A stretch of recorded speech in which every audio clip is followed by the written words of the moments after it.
때 도와주셨는데. 네. 기억 안 해? 저는 잘 기억하지만 어떻게? 영상은 제 담당했잖아요. 그때. 오. 편집 제가 했잖아요. 예, 편집해 주셨으니까. 아하. 들어갈까요? 네. 네. 안녕하세요. 아이고 안녕하세요. 오래간만이네. 네, 반갑습니다. 네. 의원님 오늘 제가 게스트인 거죠? 네. 태영호 TV에 정말 귀한 분을 모셨습니다. 아, 오늘. 제가 네. 영광입니다. 네.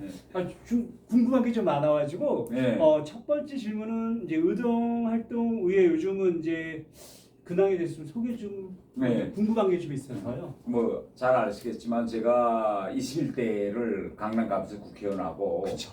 그다음에 22대 총선에는 구로울 알죠. 정말 우리 당에 있어서는 완전히 정말 험지에 출마해서 거기서 네. 당선됐고 네. 그리고 그 이후에 이제 민주평통 사무처장으로 네. 지난해 7월달에 네. 임명돼 가서 일하다가 정권이 이제 바뀌면서 지난 7월 이제 14일부로 퇴직하고 네네. 그리고 지금 뭐 거의 2개월째 음. 이렇게 지금 살아가고 있는데 뭐 일단 자유롭게 지금 살고 있고 지금은 어떤 활동을 위주로 하는가 하면 유튜브를 통해서 유튜브. 네, 유튜브 태영호 TV 유튜브를 통해서 기본은 북한의 실정을 알리고 그 다음에 현재 이제 우리 대북 정책 또 네. 그다음에 외교 정책 네. 이런 거 그 다음에 여러 이제 언론에 출연해서 인터뷰들도 하고 이런 활동을 지금 진행하고 있습니다. 네, 그렇군요. 여러 가지 질문 중에서 네. 이 질문이 나왔어요. 음. 최근 북한 내부 상황과 이 김정은 체제 변화 가능성에 대해서 요즘 어떻게 생각하는지에 대해서 좀 나왔는데요.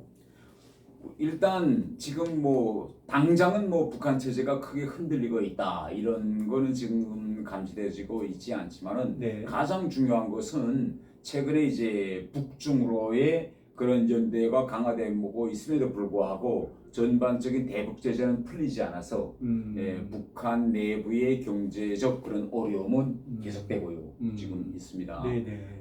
그리고 지난 시기와 최근에 이제 북한에서 다른 점은 그런 우크라이나 전쟁이라는 네네. 그런 이제 이변이 생겨가지고 북한이 여러 재래식 군사 장비를 러시아에 팔면서 그렇죠, 그렇죠. 대단히 이제 외화도 많이 지금 네. 벌어들인 이런 상황이고 또 최근에는 김주애를 이제 후계 구도로 이제 앉히기 위한 여러 그렇죠. 가지 네, 맞아요. 변화들도 좀 많이 지금 감지되고 있습니다. 네. 그러나 총체적으로 보면 북한이 가지고 있던 이런 구조적인 문제들을 해결하지 못해서 북한 내부에서는 주민들의 불만이라든가 구조적인 그런 문제점들이 계속 지속되고 있는 이런 상황이고 그래서 지금 북한 내부에서는 이럴 때일수록 김정은 정권은 북한 주민들에 대한 통제.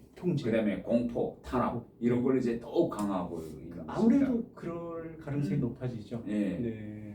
그러니까 북한 주민들은 이런 거예요. 지금 북한 젊은이들이 20대 젊은이들이 지금 러시아에 가서 네.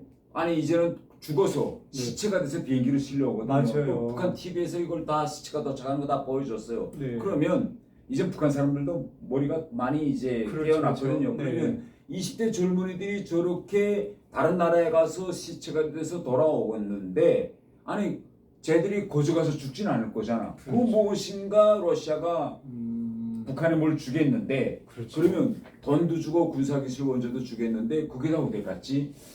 왜 사람은 가서 주고 오는데 그렇죠. 내 생활에서는 별로 달라지는 거 없지 이런 불만 정서가 이제 많이 쌓일 거다 이렇게 좀 보고 있고요. 거기에 서서히 변하겠네요. 서서히 변하죠. 이제 네. 얼마 전에 북한에서 이런 일이 있었어요.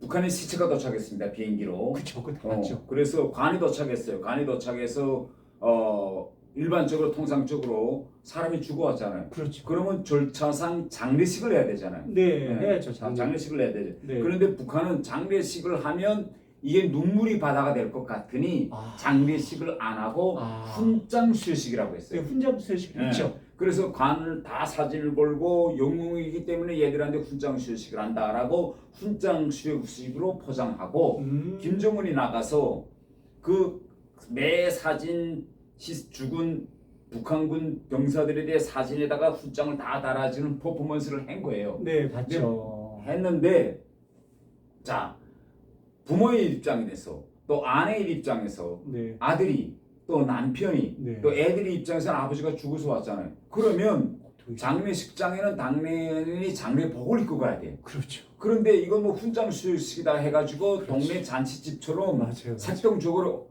행사복을 다 입힌 거예요. 그러니까 네. 다 치마적으로 한복을 입고 네. 가서 했는데 처음에 전방위 행사까지는 그대로 김정은 우대대로 되고 네. 후반기에 넘어가면서 김정은이가 자 이제는 아들들 남편들 사진을 다 걸어놓으니까 이제는 사진에 가서 이제 만나라.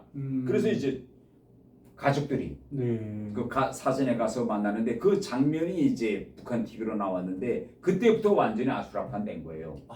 안 하면 아무리 국가적인 통제가 강화되고 있는 시스템이라고 해도 갑자기 아들을 잃은 부모 입장에서 아들의 사진에 다가갔을 때 또 10대 어린애를 가지고 있는 여성으로서 갑자기 이제 과부가 됐잖아. 애들은 아버지를 잃은 애들인데. 그러니까 그 사진에서 몸부림치는데 이런 말이 나와요. 이게 그 영화에 보니까 네. 아들을 뭐 살려달라 뭐 이런 말. 그다음에 얘야 살아 돌아오라. 아버지가 막 이건 뭐냐면 쉽게 우리가 뒤집어 놓고 보면 행간 읽어보면 아니 아들이 죽어서 왔는데 훈장은 무슨 훈장이냐. 아들 살아와야지. 그럼요. 그래서 그 훈장을 수여식이 완전 눈물의 바다가 된. 그러겠죠. 예, 그래서 이거는 지금 잠재적으로 놓고 보면 앞으로 먼 이후에 북한의 체제의 근간을 흔들 수 있는 큰 요인이다. 그럴 가능성이 있어 대단하죠. 보이죠. 그리고요. 네. 지금 북한은 우리 한국과 좀 근사한 게 뭔가면 북한도 저출산 국가입니다. 그래 지금 북한에 나가서 군대에 나가서 군대 복무를 하고 있는 애들이 20대, 10대 애들인데 그 연령대 가족에는 애가 많으면 둘, 평균 다 하나입니다. 그래요? 그런데 하나밖에 없는 아들 자식이 군대 나갔는데 그렇죠. 부모는 러시아 가는 줄도 몰란 거예요. 왜? 이거 군사 비밀이라고 해서 집에 편지도 못 쓰게 했고 군인들 본인들 자신도 기차 타고 가서 기차 열고 내리니까 러시아였던 거잖아. 포로들이 찍는 애라면. 근데 어디 간 줄도 몰랐는데 비행기로 시체가 돼서 관해실에 왔어요. 상상할 수 없는 일이 벌어지고 목이 막히는 거죠. 그래서 이게 잠재적으로 저는 이렇게 생각합니다. 아무리 뭐 김정은이가 이랬대요. 뭐 아파트 내가 한 채씩 해서 주겠습니다. 그리고 애들 요만한 애들 아버지 이런 애들 내가 뭐 다 키워주겠습니다. 아니 아무리 그래도 아버지를 잃은 애들 그 다음에 자식을 잃은 부모의 그 마음 아파트 한 채로 될까요?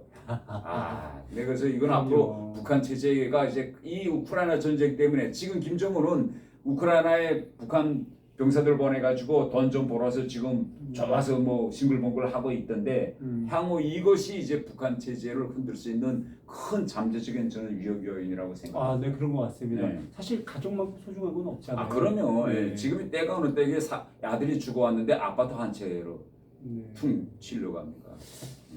의원님 두 번째 좀 질문이 있는데 보니까요 이제 이재명 정부가 강조하는 이 자주국방에 대해서는 좀 어떻게 생각하세요?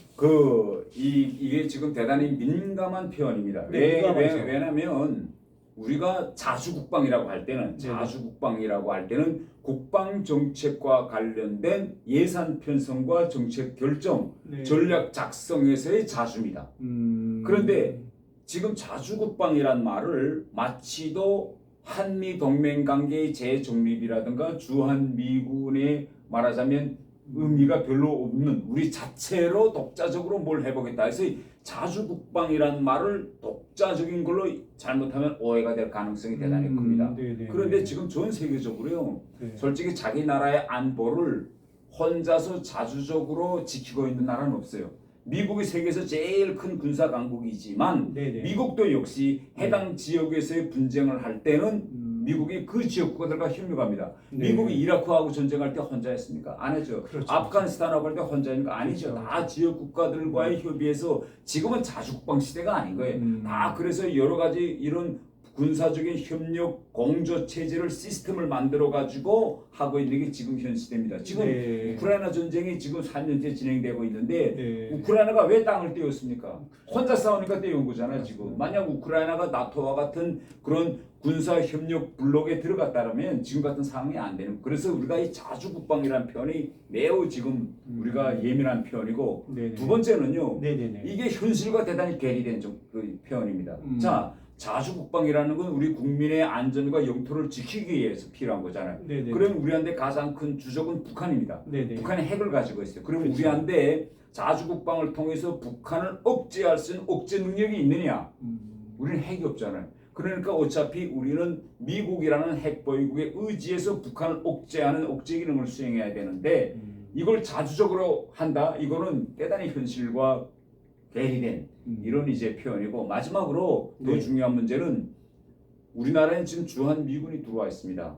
그렇죠. 그래서 이 주한미군의 역할이 대단히 중요한데 네. 우리가 자꾸 자주국방이라는 표현을 쓰면 한미 간에 불신이 생길 수 있습니다. 왜 새 정부가 들어와서 자꾸 자주국방이라는 표현을 쓰지? 이거 뭐 이젠 주한미군이 필요 없다는 건가?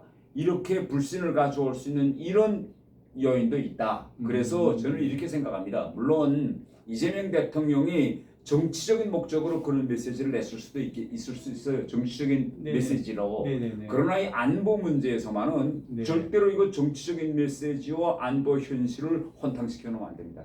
그래서 이 자주국방이란 네네. 표현을 할 때 이 자주국방이라는 거는 철저히 정책 작성과 예산 편성, 전략 작성에서의 자주국방이지 현실적으로 우리가 혼자서 뭐 일부 사람들이 생각처럼 아 우리도 독립국가인데 아니 우리도 군사적 주권이 있는데 우리가 혼자서 우리나라를 지키고 뭐 북한과의 그런 억제 기능을 수행하면 되는 거 아니에요? 또 일부 사람들이 이렇게 이야기합니다. 아니 우리가 국력이 지금 10이고 군사 재래식 무기가 6위권인데 우리가 아직도 미국에 의존해야 되느냐? 네. 이런 문제점을 제기해요. 그런데 지금은요 이게 우전이 아니라 전 세계가 이렇게 지금 다 서로 의존하면서 호상 보완합니다. 그래서 이 자주국방을 미국으로부터 멀어지는 자주가 아니라 지금 현재 한미동맹을 더욱 강화하고 보완하는 자주국방으로 나가야지 멀어지는 자주국방으로 가면 안 된다. 이게 제 생각입니다. 네, 좋은 말씀 감사드리고요. 이제 세 번째 질문은요. 네. 현 정부 이제 정권 대북 정책 이 전반에 대한 이제 평가는 네. 어떻게 보시고 있어요? 아 지금 네. 물론 뭐 이재명 정부가 올라가서 북한과 그 어떤 정상회담이라든가 대화를 해보려는 그런 정책적 방향에 대해서는 좀 이해가 가는 점도 있습니다. 그러나 네. 가장 중요한 거는 이 비전과 원칙적인 문제예요. 비전. 네. 그런데 지금 북한이 뭐 엊그저께 김정은도 이야기했죠. 네. 네. 남과 북의 관계는 물과 네. 뭐 불의 관계다. 뭐 네, 이런 네, 식으로 또 둘 중에서 어느 게 하나가 없어져야 뭐 통일해야 된다 이런 표현도 하면서 네. 적대적 두개 국가론을 이제 제기하고 지역 김정은은 우리 헌법도 거론했어요. 네. 그래서 지금 북한은 적대적 두개 국가론으로 가겠다고 하는데 지금 이재명 정부에서는 네. 평화적 두개 국가론으로 가자. 평화적. 그래서 네. 두개 국가라는 표현이 공공연하게 흘러나오고 있습니다. 이거는 우리의 헌법에 대단히 위반되는 발언입니다. 우리 헌법에 대한민국의 영토는 한반도 전역이라고 헌법 3조에 되어 있고 네. 제4조에는 자유민주적 질서에 기반한 평화 통일 정책을 추진한다. 네. 통일 정책을 추진하는 것이 대통령과 정부의 임무입니다. 그런데 네. 두개 국가로 그것도 북한이 요구해서 북한이 두개 국가로 갈라지자고 하니까 이제 두개 국가로 가는 것이 현실적이다. 이렇게 주장하는 거는 이거는 헌법에도 위반되고 또 우리가 이러한 영토 조항을 연 것은 어차피 우리는 앞으로 하나의 나라가 돼야 된다는 그런 국민의 열망과 수건 사업 같은 걸 담아서 만드는 헌법인데 여기에 대한 거 위반이고 더 중요한 건 이건 북한을 향한 메시지입니다. 김정은이가 네네. 왜 두개 국가로 가려고 하는가 하면 네. 자기가 집권해가지고 남과 북의 관계를 끊고 네네네. 남으로 향하고 있는 북한 주민들의 동경심을 차단해버리고 별의별 수단을 다 써봤어요. 네. 이게 안 돼. 안 되니까 이제는 방법이 없다. 통일이라는 꿈 자체를 북한 사람들 머리에서 싹 지워버리자. 그래서 적대적 두개 국가론도 내놓고 앞으로 통일은 안 될 거야 해서 남과 북을 연결했던 도로도 다 끊고 철길도 다 걷어내거든요. 네네네네. 장벽을 설치하고. 네네네. 그럼에도 불구하고 북한 주민들은 네. 마음상이라면 그래도 한국이 통일하겠다고 하고 그렇죠. 한국 헌법에 이렇게 네. 앞으로 통일 조항도 있고 영토 조항도 있으니 어느 때인가 네네. 우리도 한국처럼 자유로운 민주주의 사회에서 살 수 있겠지 이런 꿈을 가지고 있는데 네네. 아니 한국 정부가 스스로 김정은이 적대적 두개 국가론을 이야기하기 때문에 우리는 우리도 평화적 두개 국가론으로 가겠습니다라고 김정은이 제안, 김정은이 정책에 그렇게 부응하는 이런 정책을 내놓는다는 것은 저는 정말 북한 주민들의 그런 소망, 수건, 열망을 외면한 이런 저는 거라 그렇게 생각하고요. 네. 마지막으로서 더 중요한 거는 이게 네. 주권 영역에 관한 문제입니다. 주권 영역. 예. 네. 만약 우리가 평화적 두 개 국가론대로 나가서 네. 남과 북이 정말 휴전선을 국경선화한다면 네네네. 지금 북한은 국경선으로 하자는 거예요. 네네네. 평화적 두 개 국가론을 된다면 휴전선도 국경선으로 변합니다. 그러면 우리 스스로가 네네. 우리 주권의 영역을 휴전선 이남으로 우리 스스로가 축소시키는 거예요. 네. 근데 우리 뭐 학교 때 역사 공부할 때 우리 항상 그랬대 그때 우리 영토가 저 연해주 만주까지 다 우리 영토였는데 그렇죠. 그때 강계통항 때 네, 땅이 맞아요. 넓었는데 그것만 우리가 지금 타고 앉아 있어도 우리는 이렇게 작은 나라가 아닌데 얼마나 지금 후회. 그래서 지금 우리는 앞으로 남과 북이 하나로 돼서 두만강과 압록강까지로 확대해도 네네. 이 지역에서 작은 나라인데 네. 아니 지금 국력이 세계 10이고 네네. 아니 군사력이 세계 6위에 되는 이런 강국의 서열에 올라서서 우리 스스로가 네. 우리의 주권 영역을 휴전선 이남으로 줄인다. 이거는 전 먼 후세 가서 역사에서 정말 저는 지탄받을 수 있는 거다. 이렇게 생각하고 마지막으로는 향후 북한에서 그 어떤 국변 사태나 혼란이 생겼을 때 우리는 지금 현재는 헌법에 있어서 우리 영역이기 때문에 우리가 당당히 행정권을 행사할 수 있는 그런 주권적 문제가 있습니다. 네네. 우리 권한이 있어요. 네. 그런데 휴전선이 국경선화된다면 압록강과 두만강을 넘어서 중국 군대나 러시아 군대가 진주한다고 해도 우리가 할 말이 없어요. 나가라 이렇게 말할 거 없어요. 그러면 걔들이 내 원이 뭔데? 이러 우리 보고 휴전선 넘지 마라 국경선인데 이럴 겁니다. 그래서 이 향후 우리가 미래지향적으로 이거 내다볼 때는 정말 이건 평화적 두 개 국가론 이건 정말 대단히 이거는 저는 반민족적인 이런 정책적 기조라고 저는 생각합니다. 네, 좋은 말씀 감사드립니다. 요즘 그 의원님 국민의힘 상황은 어떻게 보세요? 정말 네네. 저는 일단 네. 지금 우리나라 정치 역사와 이 자유민주주의 체제에서 네. 있을 수 없는 저는 상황들이 전 일어나고 있다고 생각해요. 네. 저는요 이게 자유민주주의 사회에서 특검이 정당사를 들이치고 또 당원 명부를 압수하고 네. 그 당원 명부와 종교단체 인원들을 맞대져 해가지고 그 당에 네. 어느 종교단체 인사가 얼마나 있는가를 조사하고 네. 저는 이 자체가 저는 민주주의 헌법 가치에 대단히 위반되는 상황이라고 생각합니다. 네. 네. 아니 그러면 이렇게 우리가 선거 때 네네. 돌아가 보면요. 네네. 뭐 국민의힘이든 보수든 진보든 민주당이든 관계없이 네.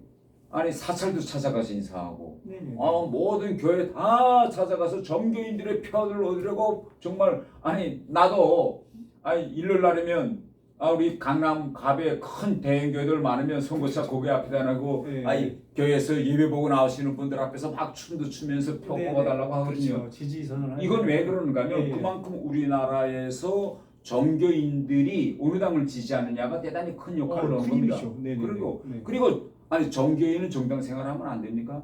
왜? 우리 국민이 어떤 정당에 소속돼서 정치 활동을 하는가는 헌법에 보장된 권리입니다. 네. 그런데 당사에서 당원 명부를 압수하고 그 다음에 교회에서 교인 명부를 압수해서 서로 대조해가지고 이 당에 어느 교가 얼마 있다는 걸 까발켜가지고 이건 대단히 민주주의 이런 헌법적 가치에 맞지 않는 거다. 저는 이렇게 이제 생각하고 지금 이러한 상황에서 우리 당으로서는 가만히 있을 수가 없죠. 왜냐하면 이걸 가만히 있고 이렇게 정말 이건 뺨을 맞은 정도가 아니라 펀치 하나 맞은 거죠. 네. 펀치 맞고도 그래도 제 야당으로서 가만히 있는다. 이거는 참을 수 없는 이런 상황이기 때문에 당연히 이 자유민주주의를 위해서 나서야 하는 이런 저는 상황이다. 이렇게 저는 생각합니다. 네, 고맙습니다. 마지막으로 네. 우리 의원님 이제 앞으로 계획이 있다면요?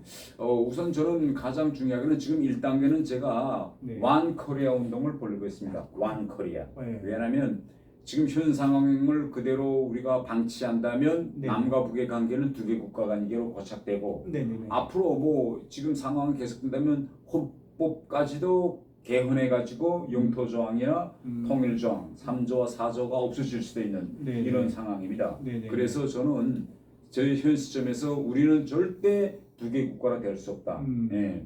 우리는 꼭 통일을 지향해서 나가야 된다. 네. 이런 목표를 세우고 완코리아 운동을 몰고 네. 있고 지금 완코리아 완코리아. 예. 네. 제 지금 자그마한 지금 사업장 이름도 완코리아라고 아, 달았거든요. 그래서 제 네네네. 명함도 다 완코리아 아, 대표 그렇군요. 이렇게 네네. 달고 네. 여러 계기들과 활동을 통해서 네, 왕코리아. 예, 우리는 갈라질 수 없는 네, 그런 이제 숙명을 지닌 우리는 저는 네. 민족이다 이렇게 저는 생각합니다. 그리고 항상 이렇게 사람이 그렇잖아요. 꿈을 혼자서 꾸면 꿈에 불과하지만은 그렇죠, 그렇죠. 여럿이 같이 함께하면 꿈을 꾸면 함께하면 그 이루어진다. 꿈은 실천으로 네. 이루어질 수 있거든요. 그래서 네. 될수록 이런 이야기를 많이 하고 제가 유튜브 활동도 열심히 해서 완커리어 네. 드디어 우리 다시 하나가 돼서 통일이 되는 이런 꿈을 더 많은 사람들이 같이 꾸기 위해서 활동하고 있고 네, 네. 마지막으로 네. 저는 이 북한 출신이기 때문에 네, 네, 네, 네. 한국에 연고가 없어요. 네, 다른 사람들이 정치를 하거나 뭘 한 데는 뭐 다 뭐 학연, 지연, 혈연 그래서 네. 집안이 다 있잖아요. 그렇죠, 그렇죠. 그래서 북한에서 오자니까 네. 연고가 없기 때문에 저는 어디가 연고냐 이 가상 공간이 연고입니다. 그래서 유튜브 활동을 열심히 해가지고 네. 완코리아 구독자들, 네. 후원자들, 네. 지원자들을 많이 모아서 이 네. 가상 공간을 통해서 이것이 저는 나의 정치적인 지지 기반이다 이렇게 생각하고 있습니다. 파이팅. 예, 파이팅. 여러분들 응원해 주실 것이. 예, 고맙습니다. 네, 감사합니다. 완코리아 많이 응원해 주세요. 코리아. 예. 근데 여기 추가 질문이 좀 있는데 네. 네. 저 여기서 해도 네, 그냥 그렇게 하세요. 예.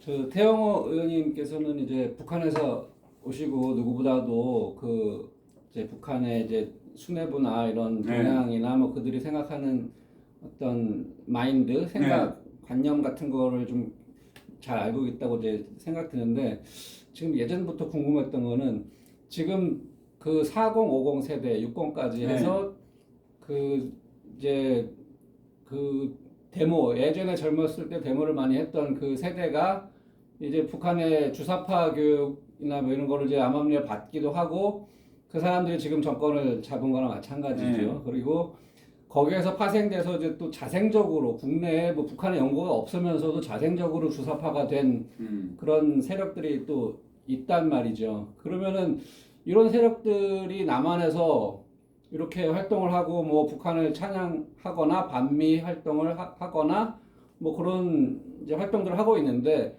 과연 이들에 대해서 북한의 지도부나 수뇌부들이 고운 시선으로 볼까요? 아니면 얘네들을 이용해서 그냥 이용하고 뭐 버리는 이런 그거로 볼까? 어떻게 생각하십니까? 예, 그 이용해서 이용해 먹으려 하겠죠.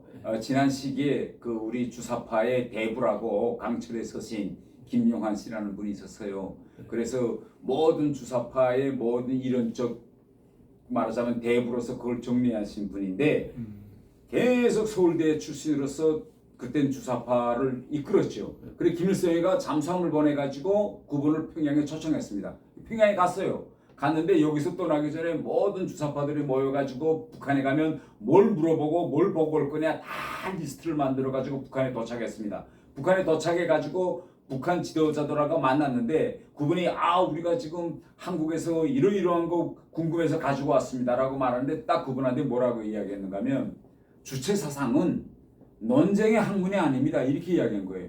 그러니까 아니 서울대에서 주사파 대부가 갔는데 이건 논쟁의 학문이 아니다. 그대로 믿어라 이렇게 되니까 아니 이게 뭐지 하고 깜짝 놀란 겁니다. 그다음에 북한을 완전히 그 유토피아적인 동경 사회로 북한에 갔는데 호텔에서 밖에 나가서 북한 주민들하고 만나서 얘기해 보자니까 호텔 밖을 못 나가게 하는 거예요. 네. 그래서 그 다음에 이분이 이거 우리가 속았구나. 라디오 방송만 북한 라디오 방송만 듣고 북한을 진짜 자기 동경의 그런 희망의 대상으로 생각했는데 그리고 와서 전체 주사파들 다 모인 데서 우리가 속았다고 이야기한 겁니다. 그래서 저는 지금 새롭게 북한에 대해서 그 어떤 동경심을 가지고 정말 친북, 정북 이런 활동을 벌이는 젊은이들이 있다면 그들은 속고 있어요. 예, 북한 체제에서 다 알지도 못하고 북한이 얼마나 잔인하고 얼마나 반인권적인 사회냐 아마 그런 분들이 지금 여기서 북한에 대한 찬양, 김정은 찬양하는데 북한에 가서 아마 한 줄만 살면 아이고 한 줄만 살다가 다시 네. 한국에 내려온다면 가장 철저한 반북 인사가 될 겁니다. 그렇죠. 예. 그 주사파를 믿고 그 생각과 행동으로 지금까지 이제 살아왔던 네. 지금 5060 그 이제 데모했던 세대 지금 이제 민주당 정권이나 뭐 정의당 뭐 이런 쪽에서 이제 주사파 그런 분들도 있고요. 그럼 그분들이 지금 결국에는 속아서 계속 열심히 뭐든지 하려고 했는데 결국엔 속아서 이렇게 됐는데 결국 그들의 미래는 어떻게 될 거라고 지금 글쎄요, 저는 만약에 통일에 도움이 될지 아니면 북한에 대해서 제가 국회에서 그분들 운동권에 있던 정치인들 많이 만났거든요.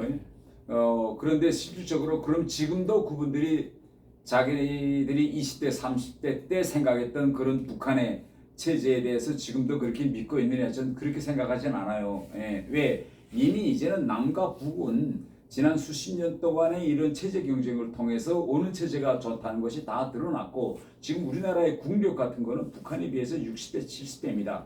이런 엄연한 현실도 보지 않고 아직도 북한에 대한 그 어떤 희망적인 사고에 빠져 있다는 것은 그건 정상적인 사고 능력이 없는 그런 사람이라고 저는 볼 수 있다. 이렇게 저는 생각하기 때문에 아직도 정말 그런 북한을 희망의 동경의 대상으로 생각하는 분이 아직도 한국 사회에 있다면 정말 그분은 합리적인 정상적인 사고 능력을 가진 사람이라고 볼 수 없죠.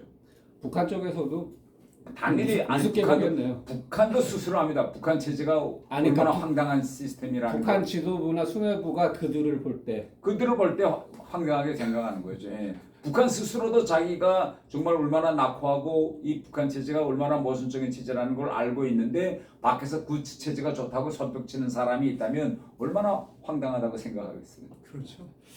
마지막 질문으로요. 그 요즘에 2030 세대가 이제 보수화돼서 이제 깨어나고 있다고 이제 그런 얘기들이 많이 나오는데요. 그 2030 세대는 이제 4050 세대와는 달리 현실적이고 또 엄청난 정보력을 갖고 있죠. 이 디지털 어렸을 때부터 이렇게 커왔기 때문에 해서 이 사람들 2030 세대는 지극히 현실적이고 또 선동을 아무리 하려고 해도 자기 현실과 이제 그런 이제 합리적인 사고가 있어서 지금 결국에는 이제 보수 우파가 되고 있는 이런 상황인데 이런 게 이제 더 세력화가 된다면 그러면 이제 남북 관계에서 어떤 이제 효과가 있을까 이런 쪽에 어떤 지금 남과 북이 분단되어 있고 체제는 서로 다르지만은 북한 2030 세대나 한국 2030 세대가 지향점이 거의 비슷해요. 이게 뭐의 지향점이 비슷한가 하면 지난 30년, 40년 전에 뭐 80년대라든가 90년대 이때에는 북한에서도 저 같은 사람도 그때 북한에 있었잖아요. 제가 80학번이거든요. 그때 있던 그 북한 사람들도 그렇고 한국에서도 그렇고 대단히 진보 쪽, 좌파 쪽 성향이 강했습니다. 말하자면 평등과 분배를 더 중시하는 이런 성향이 그때는 대단히 강해요. 그때 세대는. 네네. 그런데 지금의 이 우리나라에서 2030 세대도 그렇고 북한의 2030 세대도 그렇고 개인적인 권리, 개인적인 이익을 더 중시합니다. 그리고 그들은 평등과 분배보다는 오히려 경쟁과 그 다음에 성장 이런 걸 더 지향하고 있고 그리고 지금 인터넷 세대, 컴퓨터와 함께 자라났기 때문에 정보에 대한 접근력이 좋아서 지금의 2030 세대나 북한의 2030 세대는 모든 걸 남이 그들이 머리에 주입시키는 그 주입식이 아니라 자기가 스스로 인터넷과 정보에 접근해서 자기가 혼자 결심을 내리려고 하는 대단히 주체적인 이런 세대인 겁니다. 지금 2030 세대가. 그래서 지금 북한의 경우에도 김정은이가 한국 영화를 보지 말라고 그렇게 처용하고 탄압함에도 불구하고 한국 영화를 계속 보는구나 딱 같아요. 남한의 2030 세대와. 그래서 저는 앞으로 우리 2030 세대가 앞으로 더 커서 우리나라의 중추 세력이 될 때 대한민국은 더 경쟁력 있는 이런 나라가 되지 않을까 저는 이렇게 생각합니다. 감사합니다. 고맙습니다. 네, 고맙습니다. 아, 그러면 우리나라 대한민국 최고입니다. 네.